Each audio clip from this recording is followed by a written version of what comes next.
everybody. My name is Eric McLeod, and you are listening to Low Blow Radio podcast. It's just me this week. Chris is away on holidays, but I'm going to give you the blow-by-blow of AEW Dynamite. It's July 29th, 2020, and let's kick right into the night here.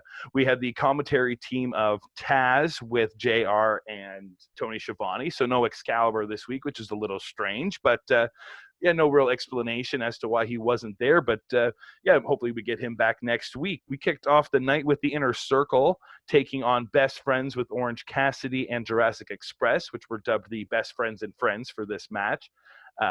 It was Luchasaurus and Jungle Boy from the Jurassic Express, and of course Trent and Chuck Taylor for the Best Friends teaming up here. Big 10-man tag to sort of kick off the night, which was really fun.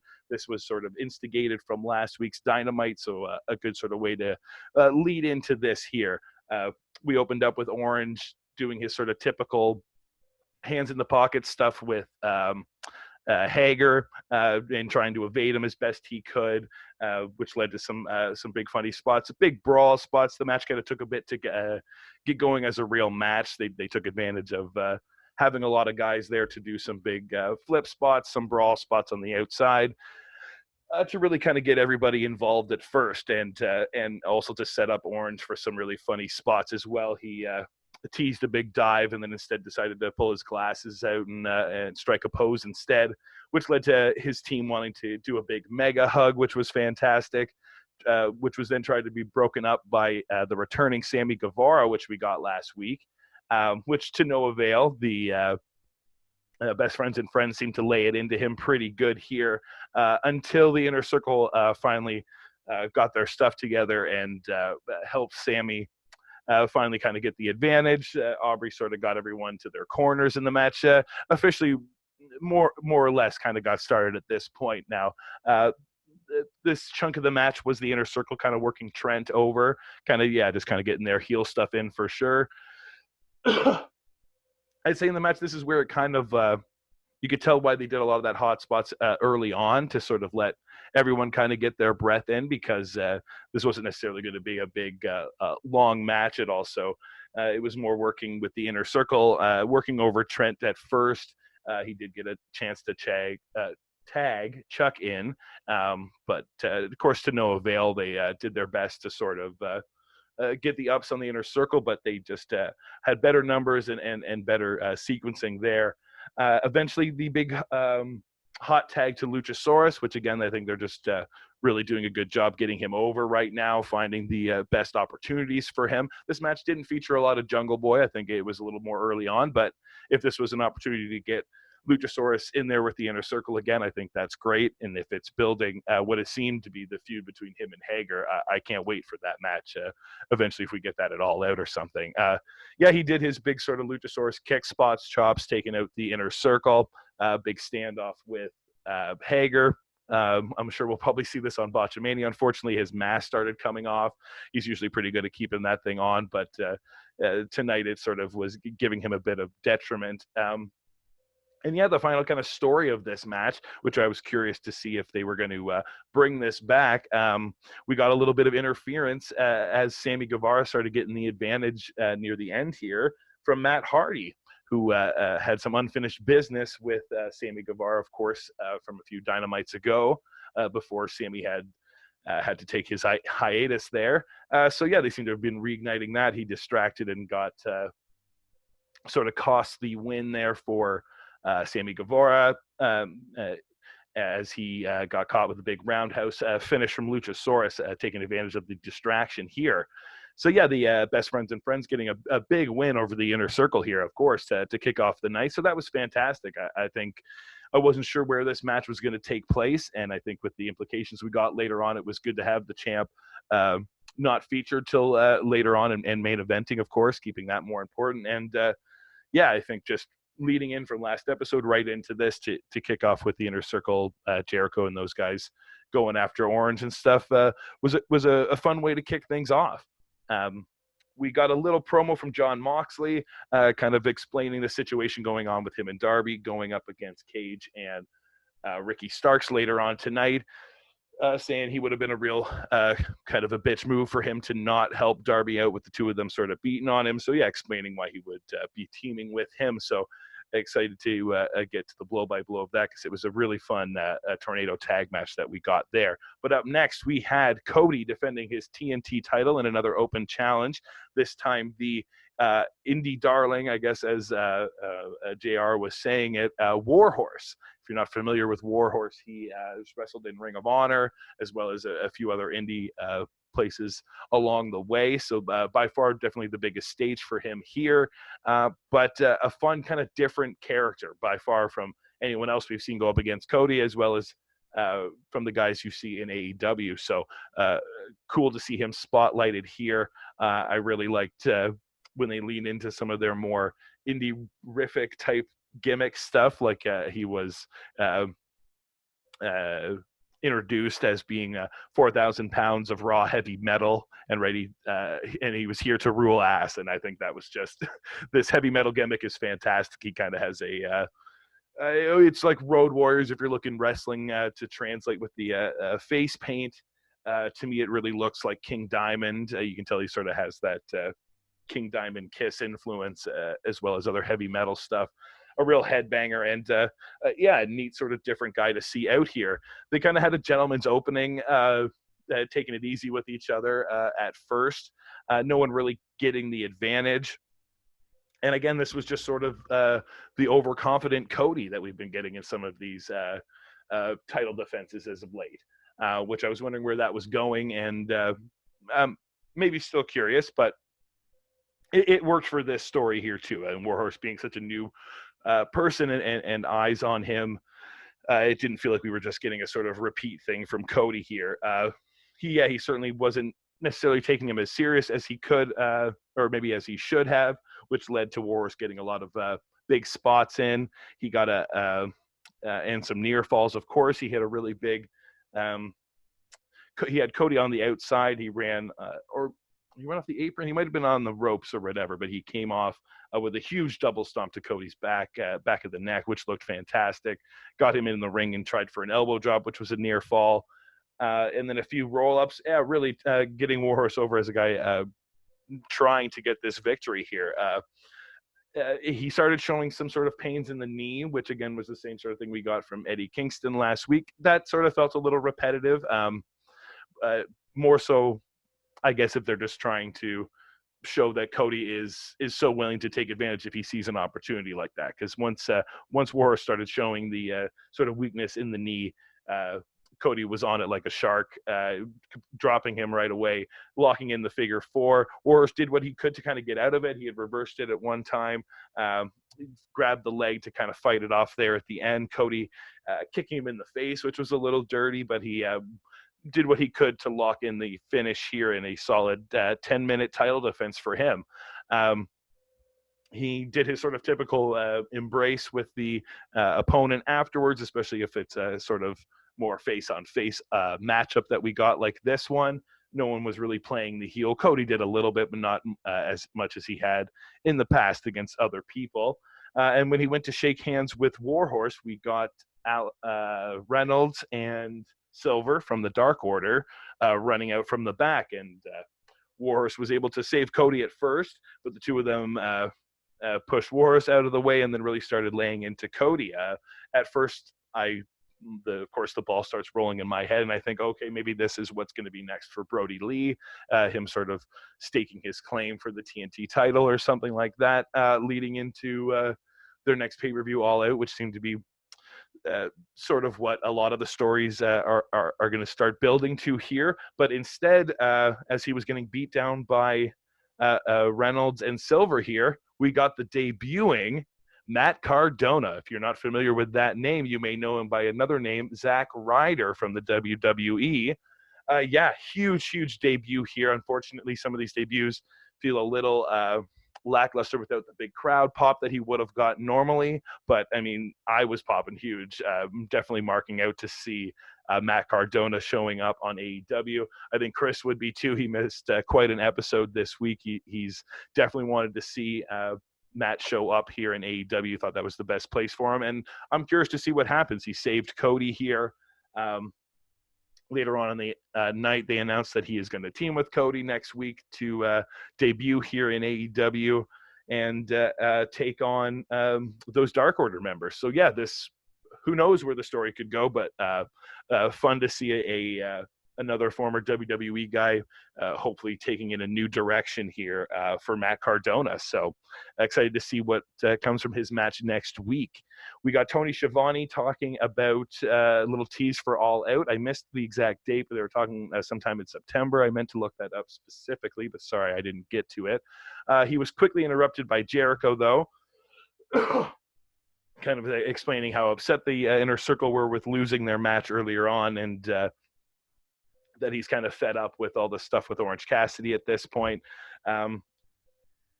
Kind of setting up over the next couple of weeks that he is willing to give Orange the rematch in 2 weeks on August 12th. We're going to get that fight. And next week, we're going to get a debate from the two of them with a special guest moderator, which should be interesting. We haven't heard Orange talk, especially on TV at all much. So should be very interesting to see what happens there, especially if it's just a silent Orange Cassidy and a very vocal Jericho. I think this could be quite a lot of fun, and excited to see what the rematch holds. And if that ends with the trilogy at All Out, I think that could be a lot of fun for Orange right now and Jericho, if they're not sure what to do with him otherwise. The other really, really fun thing for me, the next little backstage, I guess it was a pre-taped thing we had, was the contract signing officially of the FTR joining AEW. Now, they were just about to sign their contracts when they were waiting for their a special person to sort of look over their contracts and things like that. And surprise, surprise, it's Arn Anderson, which is very, very interesting. We've only really seen him working with Cody. The tease has more been Tully on the outside, keeping an eye on FTR.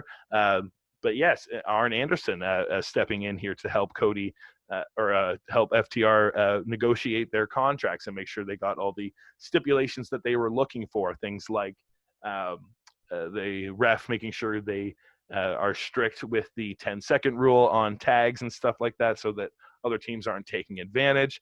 And the other thing that they mentioned, which I wish I had brought up more on blow by blow here on low blow in general, is something I've talked about with Chris and been trying to find the opportunity to weasel it in here. I had noticed that they had taken the tag ropes away from the ring. It seemed odd at first, but now it seems like there was a reason for it, because as I had kind of mentioned to Chris, I thought maybe that should be something that FTR try to use in their matches. They want to use those sort of old school rules and stuff like that, and that was something they mentioned to Arn. They wanted to have tag ropes specific for their matches and stuff like that, and I think they should lean into their sort of old school kind of heel, or not heel, but a tag team styles here with stuff like that. If the other teams aren't willing to use them, they should enforce that a little bit, and who better to help them enforce that than the enforcer, Arn Anderson. So I think a lot of really interesting seeds planted here to see what happens next for FTR in the future. They say that they're going to be on the show August 12th for the Tag Team Appreciation Night. They're just going to be appreciating tag team wrestling in general, I believe. We would assume probably, praising the past as well as hopefully the future of tag team wrestling. And geez, what a better place to do that than here in AEW. This was ended with Hangman joining them as they signed the contract for a cheers. Yes, another sort of just seed planted. He's become quite enamored with FTR, really kind of wants to be their friend, and they're here for those belts, but they seem to want to be friends with him too. And curious to see how that will all unfold as things go on. Yes, speaking of Hangman Page, though, the next match we had was him and Kenny Omega defending their tag team titles against the Dark Order. I was definitely looking forward to this match for sure. I think they delivered on quite a few levels here, and they also had a few other kind of, again, sort of seeds planted along the way with other things happening. Colt Cabana had joined the commentary team with Brody Lee kind of ominously watching overhead. And this was the sort of first time we've heard Colt really talk since kind of being under the wing of Brody Lee. So that was kind of an interesting other element to add to this match. A big story here, man. The Dark Order looks strong as hell against Hangman and Kenny. They did their absolute best to separate the two of them. I guess before I get to the blow by blow there, we opened up. Hangman came out first, and before Kenny even had a chance to do his full entrance, he just got right into the Dark Order's face and started trying to rough them up. And Kenny had to sort of get his stuff off and get in there as quickly as he could to separate the two before the match could really get started here. So yeah, they certainly weren't on the same page, it seemed at first, and the Dark Order were certainly able to take advantage of that.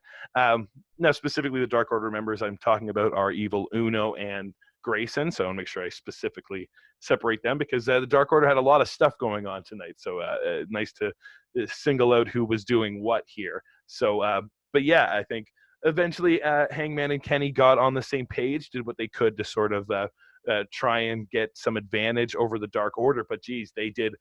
The Dark Order were really doing a great job of working over the tag team champs here. They cut off the ring. They kept them in their corner, a lot of repeat tags, a lot of tandem moves, and really laid it into the champs.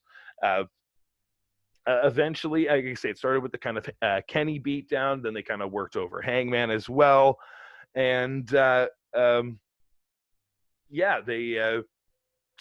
seemed like I mean, you never know what's going to happen with the tag belts and that kind of thing. But I think when Chris and I had discussed it, he had dropped the question on me: do I think the Dark Order could actually take it in some of these opportunities? And as much of a fan of them as I am, I was sort of unsure. I didn't think maybe that it was necessarily their time or the time for Hangman and Kenny to lose it. And they certainly did a good job in this match to sort of cloud my mind with some of that stuff because the Dark Order looked really, really strong. And I thought there was certainly a few times where maybe they could take it. They hit a few close finishers. They went for their fatality. Looking really, really strong. I really liked the diving spot from Grayson where he goes over the corner spot, and they caught that great on the little corner cam as well. Dark Order absolutely doing what they could, but it just wasn't enough. Hangman and Kenny getting on the same page, eventually starting to really lay it into Evil Uno and Grayson here. I think it was Grayson that they eventually caught with the last call finisher for the 1-2-3. Solid 14-minute match here. Dark Order looking strong, but just not quite strong enough, and they certainly got the repercussions of that from their leader Brody afterwards. He really started to belittle them afterwards, hit Evil Uno with the papers like he does on Being the Elite, which was fun to see them working that into Dynamite here finally. Then he got on the mic. He first shuttled Colt to the back because he obviously doesn't want Colt to see some of the darker sides of the Dark Order, which I kind of like that sort of implication there. So he was sort of shoveled away as then Brody got on the mic to then start calling out Hangman and Kenny here. He was praising them for their work, especially Hangman and stuff like that, teasing Kenny a bit about, oh, glad you finally showed up and that kind of stuff, trying to sort of drive the wedge between these two. Which then eventually led to him sort of talking about the numbers of the Dark Order and something that they could sort of not overcome. Eventually, you start seeing more and more masked guys start crawling out from the outside, circling the ring. Pardon me, a little sneeze there. We had the Young Bucks quickly rushed. They were watching the match, quickly rushed to the aid of their elite friends and getting ready to sort of stave off the Dark Order attacks here. And right as Brody Lee was sort of ready to call down the strike, he was hit in the back by a cooler. And it's the FTR out to once again save Hangman Page and Kenny Omega, along with the Young Bucks. The 6 of them all sort of team up together to start taking out all these Dark Order members as they rush the ring. Big sort of schmoz. And this was set up for something that's going to be happening next week. But again, just sort of the FTR, were they just saving Hangman? Were they just being nice guys? We'll have to wait and see. I'm curious to see what, again, how the story unfolds. Once again, we're keeping Britt Baker on TV in a little promo where she challenges Big Swole to says that she'll give her an opportunity for a match if she is willing to fight and beat a opponent of her choosing. You can, to me, I can only assume it's going to be Rebel, but we'll have to sort of wait and see how that plays out. We also kind of got some talk about the women's tag team tournament that's going to start going on. It's happening, at least the first ones are going on YouTube on Monday. So I'm really excited to see what happens there. They got the rules sort of laid out as well, where the women are all randomly selecting colors. If your color matches another woman's color, that is your tag team partner. And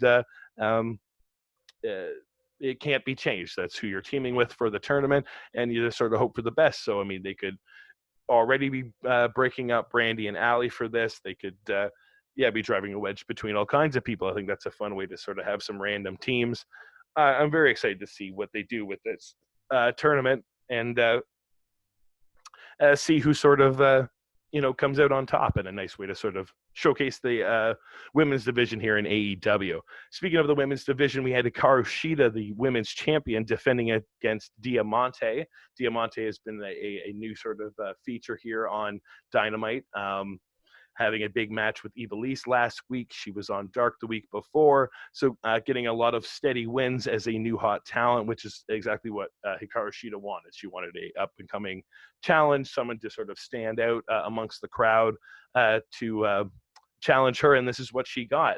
Diamante brought it to her in the early going, but just not quite enough. Shida is a very dominant champion, and it was certainly shown in this match. A quick sort of 6-minute match here. She did let Diamante get a little bit of offense in, but certainly not enough to sort of solidify herself a new champion. Shida looking very dominant here. I'm wondering who's next, if it's sort of a break for her as the women's cup thing is sort of figured out, or if she's going to participate in the women's cup. I think that could be fun too. We'll have to wait and see. We had a quick little vignette or just a backstage package thing from Vicky and Nyla Rose as they picked their color. Nyla got purple. And it looked like Aria, who we've seen on Dark before, had also picked purple. So that is going to be Naya's partner. So we'll see if the two of them can get along. And then the commentary team starts talking about the MJF State of Wrestling address. And wow, what a promo thing we got here. He sort of walked in from the back. Like I say, before we even get to the talking stuff, the lead-in was just great. Going into the commercial break as he was coming from the back, sort of checking things over, having his Wardlow and the rest of his sort of crew with him. He comes out shaking hands, kissing babies, of course, followed by hand sanitizer and mouthwash, because I mean it's Corona season. You gotta be safe, I guess, right? We've got a lot of signs on the outside for MJF 2020. It's a very sort of presidential feel to this in the U.S. That's a big thing going on right now. So again, kind of a hot button sort of thing they can play off of. Isn't necessarily a bad thing, something you've seen in wrestling before. It also has the little tag underneath, "We deserve better." So he's certainly setting up something a little different for MJF here. He finally, they come back from commercial break. He's in the ring getting ready to cut this big promo. And man, what a promo it was. He first is just talking about making sure you remember the hashtags MJF 2020, as well as hashtag not my champion. And yes, that's what this promo was about. It was him establishing himself, wanting to be that next number one contender for the AEW world title, not even going after Cody at this point, straight for that world title, which I think is they've done a real good job of building MJF. And if that's the next sort of step for him here, I'm really excited to see what it's going to be. He had this promo down solid,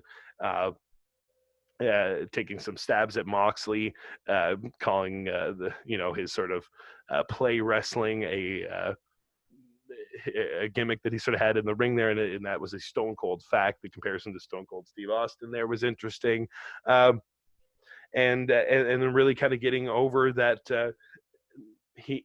it's people like Moxley that are keeping MJF down. The fact that MJF can't be featured in more than one match every week on Dynamite is because Moxley's there to have to do his thing and that kind of stuff, and kind of displaying Moxley as a sort of tyrant figure that sort of is keeping MJF away from reaching the heights that he should be. And one of his quotes was that I really liked: "My talent is going to outweigh your tenure." He certainly was getting over the history that Moxley has, of course, his past in WWE and that kind of thing. And yeah, I'm excited to see the more promos that he pulls on Moxley. It's a total different opponent than we've got for Moxley. Out of everybody else, like, this is nothing like Brody Lee. This is nothing like Cage. This is nothing like anyone else we've seen kind of come after this belt, even the Jericho stuff. So yeah, super hyped on this. We're going to get more of it next week. And right as he kind of ends it, he challenges Jon Moxley to a match at All Out. So we'll have to see if the champion accepts, if Tony Khan makes that match. But I think that'll be a really, really cool build that they can do over the next month or so, getting ready for All Out. As usual, they kind of take advantage of this time slot here to let you know what's going to be happening next week. And some of the stuff from here leaning into next week's stuff. We're going to get an update from MJF about more of his sort of state of wrestling, his feelings on Moxley and what he's going for here. We're going to get, like I said earlier, the debut of Matt Cardona teaming with Cody, taking on the Dark Order.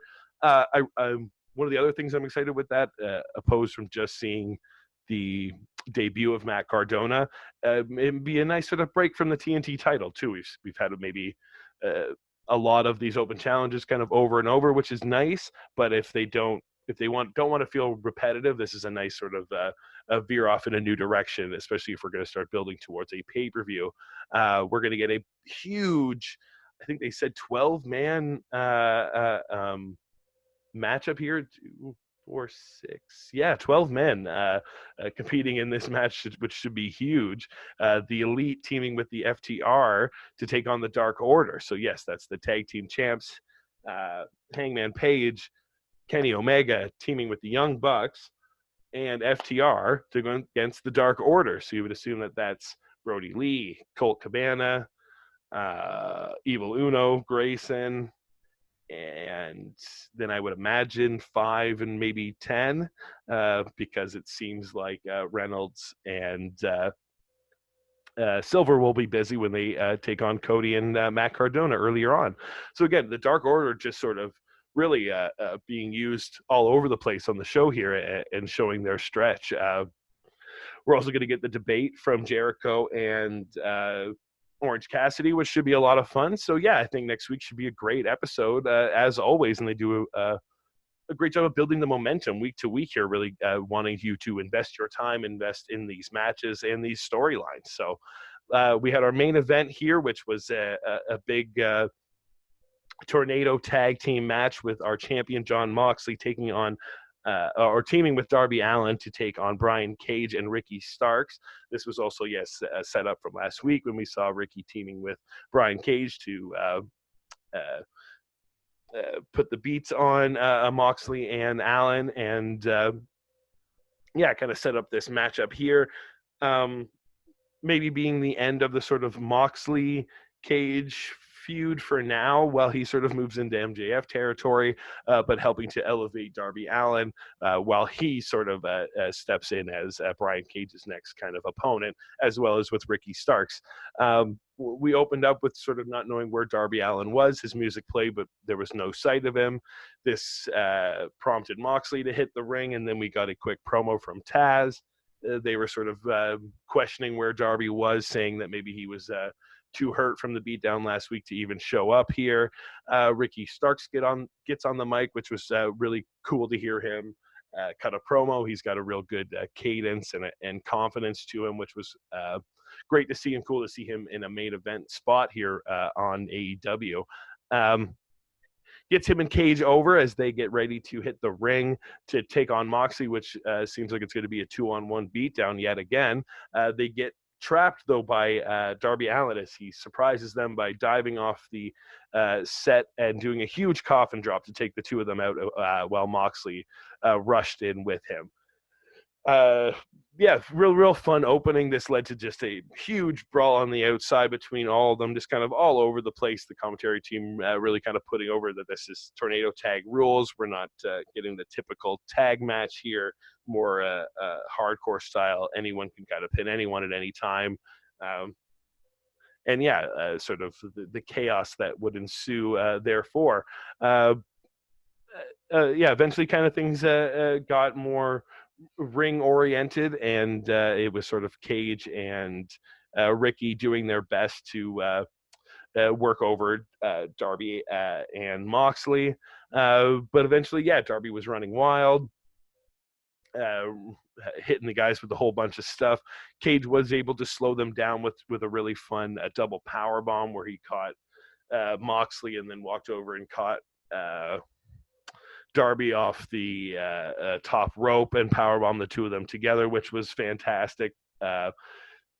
Cage and Ricky started working together, getting the weapons out. I think Moxley brought more in at first to sort of get the advantage, but to no avail, as the two of them sort of overcame him. Did a real big pancake spot onto the garbage can to poor Mox, which looked pretty devastating.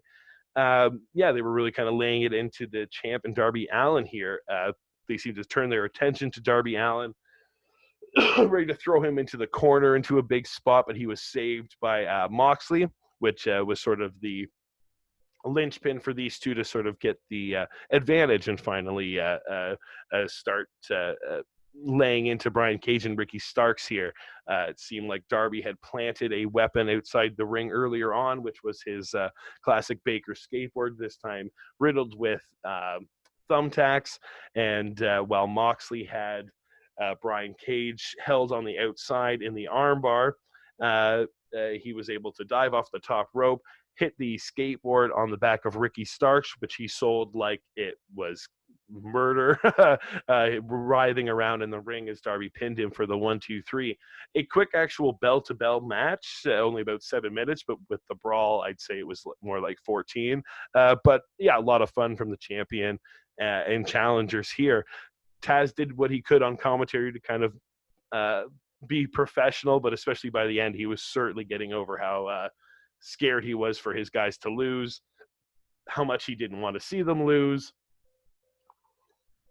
And yeah, how sort of mad he was with Moxley and Darby, especially going forward.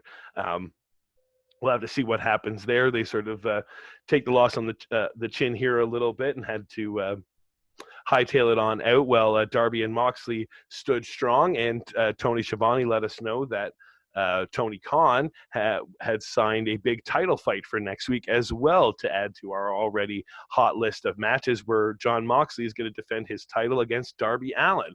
So I think that's really cool. I think Darby kind of earned that by showing his credentials here in this fight. And if Moxley kind of thought the same and thinks that Darby deserves a shot at the title, and if maybe he sort of gets cost by Cage, which is what I would imagine is likely going to happen, or at least an attack afterwards to further their feud, it still lets us have this really fun Jon Moxley Darby Allin match while the two of them are sort of intertwined right now.